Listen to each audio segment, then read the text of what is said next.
नमस्कार, मी समीक्षा देशमुख. सागर डिजिटलमध्ये आपले स्वागत. 1 मे जागतिक कामगार दिनाचं औचित्य साधून आज आपण संवाद साधणार आहोत निवृत्त संचालक औद्योगिक सुरक्षा व आरोग्य महाराष्ट्र मुकेश पाटील साहेब यांच्यासोबत. नमस्कार. माझा पहिला प्रश्न आहे तुम्हाला, अन्य राज्यांच्या तुलनेत महाराष्ट्रातील औद्योगिक सुरक्षा मध्ये जे काम करतात त्या कामगारांना म्हणजे कामगारांच्या सुरक्षेबाबत तुमचं काय म्हणणं आहे? भारतामध्ये महाराष्ट्र हे सगळ्यात प्रगत औद्योगिक राज्य आहे आणि औद्योगिक सुरक्षा व आरोग्य या विषयातही महाराष्ट्राची कामगिरी ही सगळ्या राज्यांमध्ये अव्वल आहे. हे मला सांगायला आनंद होतो की गेल्या 30 वर्षामध्ये मी या विभागात काम करत असताना अपघातांचे प्रमाण फार मोठ्या प्रमाणावर कमी करण्यात संचालनालयाला यश आलेलं आहे आणि महाराष्ट्रात ही परिस्थिती इतर राज्यांपेक्षा निश्चित चांगली आहे. कारखान्यांची संख्या आणि कामगारांची संख्या बघता अपघातांचं प्रमाण हे निश्चित कमी आहे. दुसरा प्रश्न असा आहे की राज्यातील उद्योग अन्य राज्यात जात आहेत, तर मग यासाठी कामगार कारणीभूत आहेत का? नाही, याला कामगार हा विषय जास्त महत्त्वाचा नाही आहे. याच्यामध्ये हा निर्णयाच्या मागे सगळ्यात जास्त विषय आहे तो औद्योगिक धोरणांचा विभागाच्या, त्यामुळे कामगार खात्याचा याच्याशी जास्त संबंध नाही या मुद्द्याशी. महाराष्ट्रात आपण पाहत आहोत की मुंबई ठाणे यामध्ये जास्त उद्योग चालतात तुलनेत, तर कोकणात उद्योगांची संख्या कमी का आहे?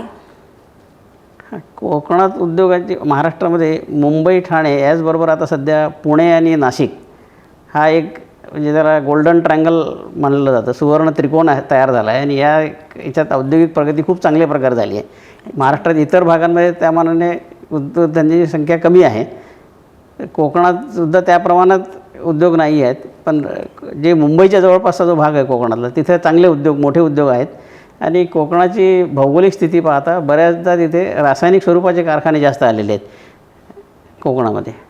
तर मग जर कोकणात उद्योगांचं प्रमाण आपल्याला वाढवायचं असेल तर त्यासाठी काय खबरदारी आपल्याला घ्यावी लागेल? त्यामध्ये महत्त्वाचं म्हणजे त्या उद्योगांच्या कामकाजासाठी जे इन्फ्रास्ट्रक्चर लागतं किंवा पायाभूत सुविधा ज्या लागतात त्यात सुधारणा करणं जास्त गरजेचं आहे आणि त्या सुधारणा झाल्यात आणि दळणवळणाची साधनं जर सुधारले, त्याचा बंदरांशी आणि मुंबईसारख्या औद्योगिक राजधानीशी संपर्काचे साधन जर सुधारणा झाली तर निश्चित उद्योग वाढतील. ओके. 1 मे जागतिक कामगार दिन आहे, तर मग या दिनानिमित्त तुम्ही कामगारांना काय संदेश देऊ इच्छिता? 1 मे आपण आंतरराष्ट्रीय कामगार दिन म्हणून साजरा करतो. बरोबर. आणि कामगारांचं माझ्या विभागात ज्या विभागात मी गेली 3-4 दशकं काम करत होतो त्या विभागाचा जर संपर्क पाहिला तर मी कामगारांना हेच सांगू इच्छितो की आपण जे काही काम करतो कारखान्यामध्ये, जे काही कुठल्याही स्वरूपाचं काम असू द्या, कुठलाही स्वरूपाचा कारखाना असू द्या, आपण काम करताना ते काम सुरक्षित कसं होईल आणि ते काम करताना सुरक्षितपणे करण्यासाठी प्रत्येक कारखान्याने काहीतरी नियम बनवलेले असतात आणि काही तरतुदी केलेल्या असतात. तर त्या प्रत्येक नियमाचं पालन करून आपण आपला कारखाना किंवा आपला विभाग सुरक्षित कसा राहील याच्यासाठीच आपण सगळ्यांनी प्रयत्न केले पाहिजे आणि सुरक्षेच्या नियमाचं काटेकोरपणे पालन केलं पाहिजे, जेणेकरून कुठलीही दुर्घटना घडणार नाही, मोठा अपघात घडणार नाही आणि अपघात झाल्यानंतर त्याचे जे दुष्परिणाम आहेत त्या व्यक्तीलासुद्धा भोगायला लागतात, त्याच्या कुटुंबालासुद्धा भोगायला लागतात. ते होऊ नये म्हणून सगळ्यांनी सुरक्षिततेची काळजी घेणं जास्त गरजेचं आहे, हेच मी सांगू इच्छितो आहे. कोकणात उद्योगाला पोषक असं वातावरण आहे का?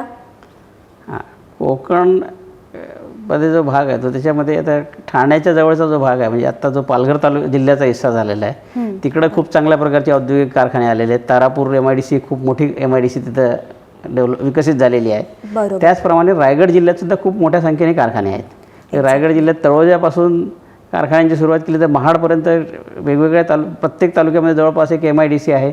बरोबर. मोठे कारखाने तिथे आलेले आहेत. मोठ्या स्वरूपाचे जे कारखाने आहेत, विशेषतः अतिधोकादायक कारखाने खूप मोठ्या संख्येने रायगड जिल्ह्यात आहेत. तर या 2 जिल्ह्यांमध्ये तर निश्चितच उद्योगाची चांगली प्रगती झालेली आहे. त्या रायगडच्या पुढचे जे 2 जिल्हे आहेत रत्नागिरी आणि सिंधुदुर्ग, याच्या विकासासाठी जर दळणवळणाच्या साधनात सुधारणा झाली किंवा त्यांचा मुंबईशी संपर्कासाठी जे अडथळे येतात ते जर दूर झाले आणि इतर जर उद्योगासाठी जे पोषक वातावरण पाहिजे असतं, रॉ मटेरियलचे कच्च्या मालाची उपलब्धता, कुशल कामगारांची उपलब्धता आणि इतर सुविधा ज्या उद्योजकांना जर तिथे जर मिळाल्या तर निश्चित तिथे पण प्रगती होऊ शकेल आणि कोकणाचा एक सर्वांगीण विकास होऊ शकेल.